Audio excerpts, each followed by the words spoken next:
आज कुछ बोलने के लिए है नहीं, लेकिन कुछ दिखाने के लिए आप सभी के लिए है। आप सभी को दिखाना उचित समझता हूँ और आप ही सभी को अपना परिवार मानता हूँ। आप ही सभी पे सब कुछ मेरा एक समझिए कि आप ही सभी के लोगों के बीच में जीना और मरना भी चाहता हूँ। अगर मर भी जाऊँ ना तो कोई वो कमी नहीं महसूस होगी। क्योंकि थोड़ा जो समाज है ना, अगर समाज के लिए अगर कोई मरता है, चाहे समाज के लिए अगर कोई कुछ देना चाहता है ना, तो हमारे पास देने के लिए कुछ नहीं है। तो हो सकता है मैं अपना समय दे रहा हूँ और आप सभी लोगों के बीच में बहुत सारी चीज़ों को देता भी हूँ, समय भी। ओ क्या कहते हैं, जैसे लोग बोलते हैं कि जो सोशल मीडिया पे, मैं सोशल मीडिया पे ही नहीं देता हूँ। जितने सारे लोग मुझे जानते होंगे ना, उनसे पूछिएगा मेरा व्यवहार और मेरा हर एक चीज़ों को, और ज़रूर आपसे मेरी चीज़ों को रूबरू करवाएंगे। बाकी एक चीज़ है, दिखाना है, और दिखाना थोड़ा दर्द भरी चीज़ें हैं। किसी की पीड़ा को दिखाना ना अब सभी लोगों के सामने लाना सही है, क्योंकि दूसरे लोग दिखाते नहीं है, तो सोचा हम ही दिखाएं, क्यों ना दिखाया जाए। अब बस आप देखिए स्क्रीन पे, ऐसे टांग तोड़ दिया, हाथ तोड़ दिया और मेरा कुल्हाड़ी से सर काट दिया था आधा हिस्सा, एक हिस्सा। अब मुझे नहीं पता कि मैं किस तरह से जिंदा बचा। मुझे मरा हुआ समझ के छोड़ गए थे। केवल 5 या 10 मिनट का टाइम और मिलता तो चौकी इंचार्ज सलामुद्दीन खान जब गाड़ी लेकर के आए और उन्होंने देखा, आवाज़ दी, तो मैं पड़ा हुआ था अपने घर के अंदर। सलामुद्दीन मुझे गाड़ी में उल्टा सीधा डाल करके थाने ले गए। पड़ोस में जो दबंग लोग जिनमें पड़ोसी हैं, इनकी जमीन हथियानी है, इनका घर छीनना है। ने ये केस हाथरस में ना होने देके सुप्रीम कोर्ट में पिटीशन लगाई और इसका ट्रांसफर जो है आज बड़ी खुशी के साथ आपको बताना पड़ रहा है, दिल्ली में हुआ है। हम तो पीछे 4 बार हमला हुआ। 4 बार हमला होने से पहले मैंने मैं रामसनी दिवाकर, नगला देवराज, माजरा बाड़ी, चौकी हसैन, थाना जरेरा, सॉरी चौकी जरेरा, थाना हसैन, एक व्यक्ति अगर तुम्हारे पास तुम्हारे पास किसी चीज का नॉलेज है और इस मामले पर उसका साथ दीजिए, ना कि इस तरीके से। एक छोटी सी बात मैं आपको बताना चाहूँगा। ग्राम समाज की भूमि पर 1972 से मेरे बाबा ने मकान बनाया हुआ था और उस मकान को 24/8/2011 को इन जातिवादी गुंडों ने गिरा दिया था। उसकी मैंने जब शिकायत करने के लिए मैं 24/8/2011 को थाने गया, तो तत्कालीन थानाध्यक्ष दिनेश कुमार दुबे ने तत्कालीन बीएसपी के ऊर्जा मंत्री के कहने पर मुझे जेल भिजवा दिया और न्याय ने मिलकर के मेरे खिलाफ ही मुकदमा कायम कर दिया। मुकदमा कायम करने के बाद 4-5 दिन बाद एसडीएम ने बहुत मुश्किल से मुझे जमानत दी। 4-5 दिन मुझे जेल में रहना पड़ा। उसके बाद मैंने उस मामले को सिविल कोर्ट में डाल दिया, जो हाथरस में आज बेचाराधीन है। उस कोर्ट में जो केस चल रहा है, छोटा सा टाइटल लगा के ये जातिवादी मानसिकता के गुंडे समाज हमारा जो फर्स्ट पार्टी हो चुके हैं। मैंने तत्कालीन एसीजे फर्स्ट साहब से मैंने कहा था, मैं साहब हमारा मकान टूटा हुआ है, रिपेयरिंग के लिए हमें ऑर्डर कर दीजिए। तो उन्होंने यह कह करके मुझसे कह दिया कि रामसनी दिवाकर ऐसा करो, मैं अभी लखनऊ बाबा साहब को पढ़ने वाले पढ़ के ट्रेनिंग पे जा रहा हूँ और आकर के आपको ऑर्डर दे दूंगा। कौन आपको रोक रहा है उस मकान को बनाने से? यहाँ तक कि संत गाड़गे बाबा मैंडेटरी के लिए मैंने उसमें एप्लीकेशन डाली थी, लेकिन उस पर कोई भी ऑर्डर पास नहीं हुआ था, इसलिए उन्होंने कोई काम नहीं किया उसमें।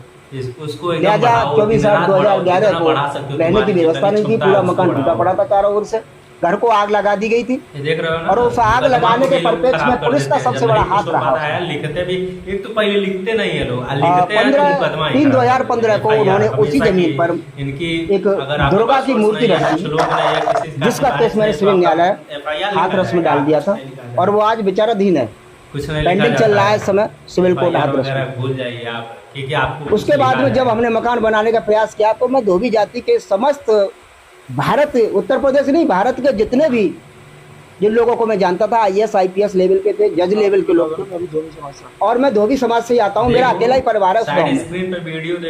इलाके में बहुत बड़ी अराजकता है, गुंडों का बोलबाला है समाज। और वहाँ अगर कोई व्यक्ति बाबा साहब भीमराव अम्बेडकर या संविधान के स्तर से रहने का प्रयास करेगा, तो उसके साथ इस तरह से क्राइम किया जाएगा, जैसे मेरे साथ किया जाता है। दूसरा कोई 2 बार मैंने 112 नंबर पुलिस को कॉल किया। 112 नंबर पुलिस पर कॉल करने के बाद बेकार हो गई है कि क्या पुलिस ने मेरा पक्ष न लेकर के उन गुंडों का पक्ष लिया। उसमें मृदुल कुमार चौहान एसओ हसैन था, उसने 1.5 लाख रुपया लिया।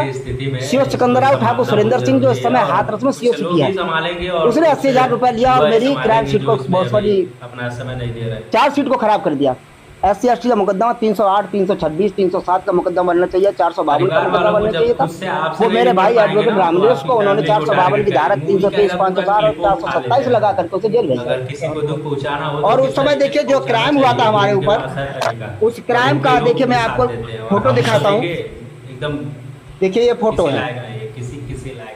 इस तरह की कुछ स्थिति लायक कर दी नहीं गई है। थी। अभी एकदम हमारे इनको भी एकदम नाराज मार ही दिया था हमारे जान से, निकाले इनको और थे। इनके परिवार को। ये हाल जैसे कि हम मेरी उन्हीं का 2 जगह से सब टांग तोड़ दी गई, कुछ मीडिया कर्मी बंधुओं, 2 जगह से टांग तोड़ दी, हाथ तोड़ स्विच ऑफ दिया कर रहे और हैं, मेरा स्विच कुल्हाड़ी से सर काट दिया था आधा ऐसे हिस्से स्विच किसका। ऑफ कर ले रहे हैं। और ऐसे मुझे नहीं दिखा पता कि रहे मैं हैं। किस तरह से जिंदा बचा। किसी का मामला देखिए ये होता है सब ना, तो लोग एकदम निकल लेते हैं धीरे से।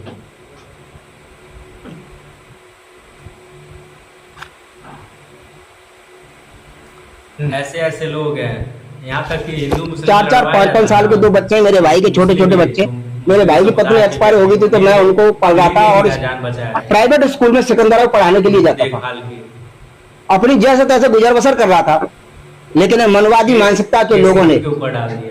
ऐसे मेरा ये सब कुछ रहना उन्हें पसंद नहीं आया, रास नहीं आया, अगर आपके लोग नहीं रहे और मेरे परिवार पर उन्होंने हमला कर दिया। मेरे माता पिता को बुरी तरह से इंजर्ड कर दिया और मेरे परिवार पर 4 बार हमला किया। ढूंढ ढूंढ करके, सर्च लाइट से ढूंढ करके मुझे मार निकाला। मैं एक कोने में छिपा हुआ था। मैंने सीओ सिकंदर राव मैंने सीओ सिकंदर राव ठाकुर आपकी हालात सुरेंद्र सिंह को फोन किया। कुछ नहीं हो मैं सर मेरे परिवार पर बहुत बड़ा हमला हुआ, मेरा पूरा परिवार डैमेज कर दिया, बुरी तरह से मारपीट की गई है। तो उस सीओ सिकंदर राव सुरेंद्र सिंह के शब्द थे, अश्लील गाली देकर के उसने मुझसे कहा कि तुझे मेरा नंबर कहां से मिल गया। डीएम को फोन किया, डीएम ने स्विच ऑफ कर लिया था। सीओ को फोन किया, सीओ ने स्विच ऑफ कर लिया था। एसओ हसन मृदुल कुमार को फोन किया, उसने भी फोन स्विच ऑफ कर लिया था। चौकी इंचार्ज सलामुद्दीन खान के साथ में पुलिस के साथ में बदतमीजी हुई थी। सबसे पहले उनके कपड़े फाड़ दिए गए। जब सलामुद्दीन चौकी इंचार्ज महोदय ने जब ये कहा कि सर अपर अधिकारियों को उन्होंने फोन किया कि इनके इस तरह से क्राइम हुआ है और 100 लोगों के साथ कम से कम SC/ST का मुकदमा कायम किया जाना चाहिए, लेकिन उसने उल्टा सीधा करके 6 लोगों के साथ मुकदमा कायम किया बड़ी मुश्किल से, और हमारे क्रॉस केस में नाम लिख दिया। 2 क्रॉस केस हमारे उल्टा केस हमारे ऊपर झूठा केस बना करके तैयार कर दिया, जिसकी NVW वारंट भी जारी हो चुके हैं माननीय। देखिए वारंट की कॉपी मेरे पास आ गई है, मैं जान बचा के भाग गया। इस तरह से देखिए वारंट की कॉपी मेरे पास लगा दी गई है और मेरी कभी भी हत्या हो सकती है पूरे परिवार की। मेरे माता पिता घर पर रहते हैं, 2 छोटे छोटे बच्चे हैं कहानी सुना और उन बच्चों को मारने के लिए लटका दिया गया उल्टा करके। वो अपनी दुख पुलिस से जब इस संबंध में बात की गई तो पुलिस ने उल्टा हमको ही तोड़फोड़ करके, इतनी बुरी स्थिति थी कि देखिए जहां जिस व्यक्ति के साथ क्राइम होता है जुआ पे रुकावट और वो व्यक्ति अगर आपसे प्रोटेक्शन के लिए गुहार लगाता है को बयां कर चुका है उच्च अधिकारियों से, और वो अधिकारी मोबाइल स्विच ऑफ कर लेते हैं, सुना जाता है ना, तो फिर ऐसी स्थिति में बन चुका रहता है सुना सुना के सबको। बोलते रहिए। ऐसी स्थिति में क्या होना चाहिए? हमें नहीं लगता कि हमें कोई न्याय मिलेगा। जब मेरे साथ तोड़फोड़ हो गई, मुझे मरा हुआ समझ के छोड़ गए थे। केवल 5 या 10 मिनट का टाइम और मिलता तो चौकी इंचार्ज सलामुद्दीन खान जब गाड़ी लेकर के आए और उन्होंने देखा, आवाज दी, तो मैं पड़ा हुआ था अपने घर के अंदर, तो नक्शा नजरी नहीं बनाई गई उसकी। समाज का व्यक्ति और जो जिस ढंग से रिपोर्ट लिखी जानी चाहिए थी उस ढंग से रिपोर्ट भी दर्ज नहीं की। उसके बाद में सलामुद्दीन मुझे गाड़ी में उल्टा सीधा डाल करके थाने ले गए।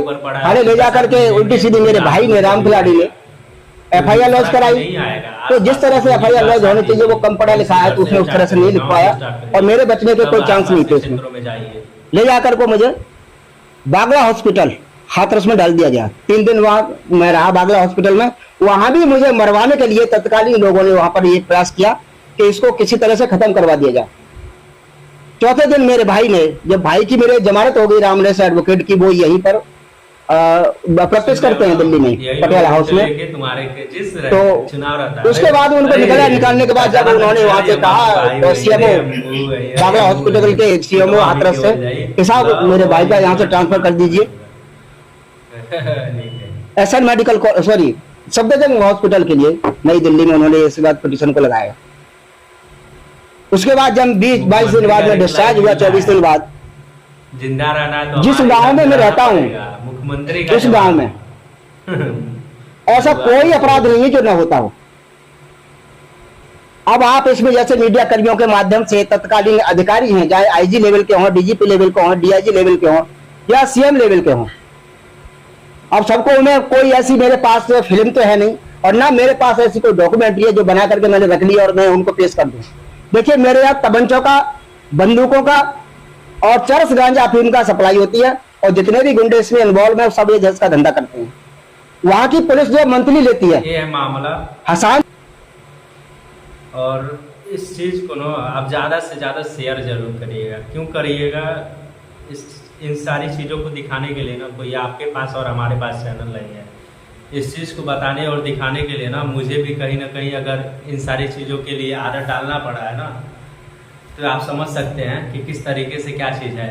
लोग जब ढूंढने पर अगर कोई चीज नहीं मिलता ना तो खुद करने के लिए मजबूर हो जाता है।